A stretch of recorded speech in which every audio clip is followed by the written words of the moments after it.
Hi, my name is Dr. Lisa Nagy, and I'm Medical Director of Vineyard Personalized Medicine.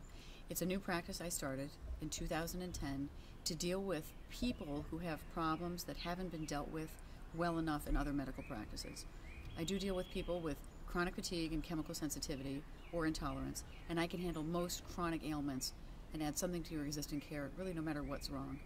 It's funny that I've realized that not only a few people become ill or tired or get headaches from chemical exposures or foods, but many of us do, and we just don't realize that those things are the cause.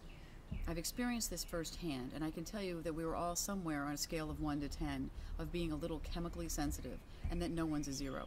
So you may think it doesn't pertain to you, but the subject really pertains to everybody. When it matters to do something is when you start to feel mild symptoms, because by the time you're moderately ill and have anxiety, depression, difficulty with reading or concentrating, keeping a job, then it's really difficult, lengthy, expensive to get well. So I encourage people to come before they become really dysfunctional.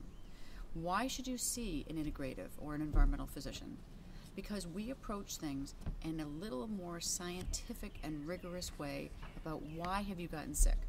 What are the issues today that are bothering you, as opposed to lumping you together with all the other people with the same condition. So we're trying to find out what is the individual problem that you have, your genetics, your sensitivities, your exposures, and your hormonal and nutritional problems.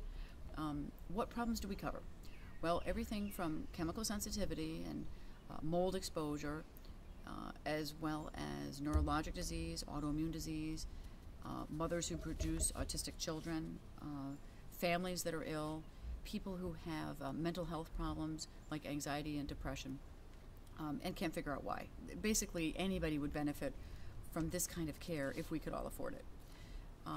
What I do first is I take an environmental history, and that means asking you, what have been the exposures through your whole life? Where are you living now? Where do you work?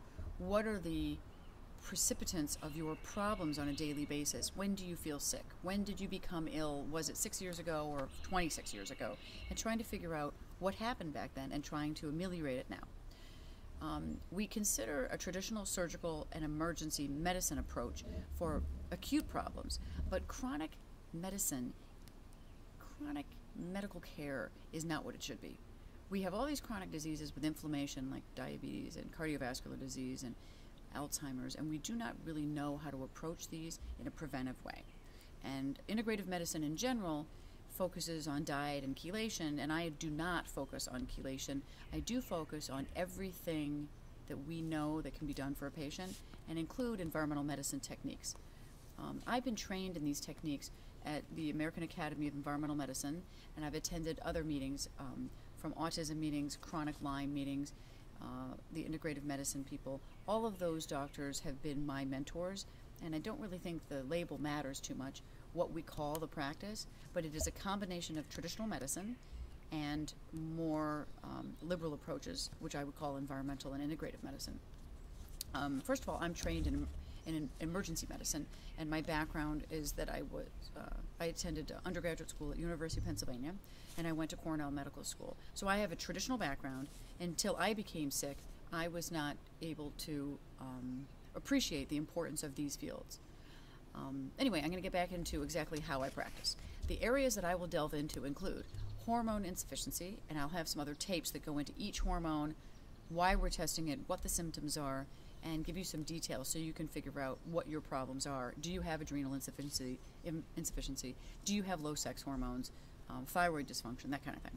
I also focus on nutrition, looking at your nutritional insufficiencies on testing and asking you questions about your diet, and then trying to give you supplements that will help you feel better.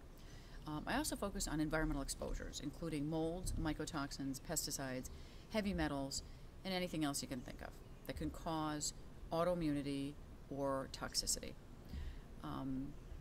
Persistent Lyme symptoms. I think oftentimes people don't realize that before they got chronic Lyme, they started out they moved into a moldy house.